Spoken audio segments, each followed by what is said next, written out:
रामानुजनगर तपोवन येथे ब्रह्मोत्सवाला भक्तिमय सुरुवात। श्री व्यंकटेशांच्या चरणी भक्तांचा उत्साह ओसंडला।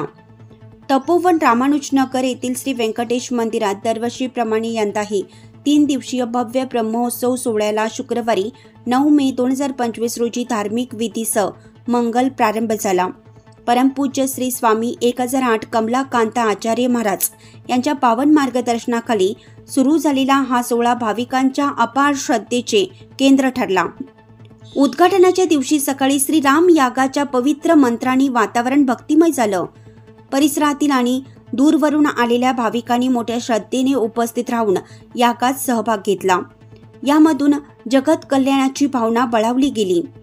ब्रह्मोत्सव 11 मे 2025 रविवारपर्यंत चालणार असून दररोज विविध धार्मिक व सांस्कृतिक कार्यक्रमाचं आयोजन करण्यात आलं आहे। भजन, कीर्तन, प्रवचन, विविध पूजाविधी यामुळे परिसरात दिव्यतेची अनुभूती होत आहे। उत्सवाच्या पहिल्याच दिवशी सायंकाळी 7:30 वाजता आचार्य कालिकानंद महाराज सिडको यांचे प्रेरणादायी प्रवचन उत्साहात पार पडले। त्यांच्या सुस्पष्ट आणि प्रभावी वाणीने उपस्थित भक्तगण मंत्रमुग्ध झाले।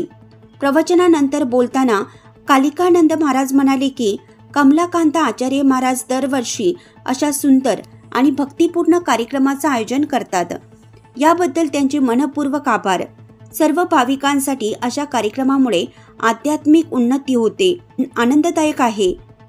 उत्सवामुळे संपूर्ण रामानुजनगर भक्तिरसात न्हायलं असून श्री व्यंकटेश भगवानांच्या कृपा आशीर्वादाने सर्वांच्या जीवनात आनंद, समृद्धी व शांती नांदो अशी भावना भाविकांनी व्यक्त केली।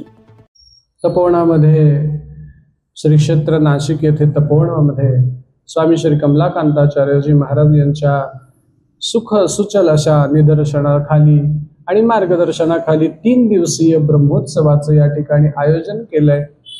भगवान श्री व्यंकटेश्वर बालाजीची ही असीम कृपा आपल्यावर त्यांच्या मार्फत बरसते। भगवान कृपा करण्यासाठी अनेक रूप घेत असतात, तसे हे संत महात्म्यांच्या मार्फत आपल्यावर कृपा करत असतात।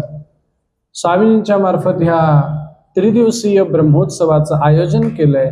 आज या ब्रह्मोत्सवाचा प्रथम दिवस आणि या प्रथम दिवसाच्या प्रवचन रूपी सेवा माझ्याकडे आली आणि उद्या दुसऱ्या दिवसाची प्रवचन सेवा भरत महाराज मिटके यांची आहे।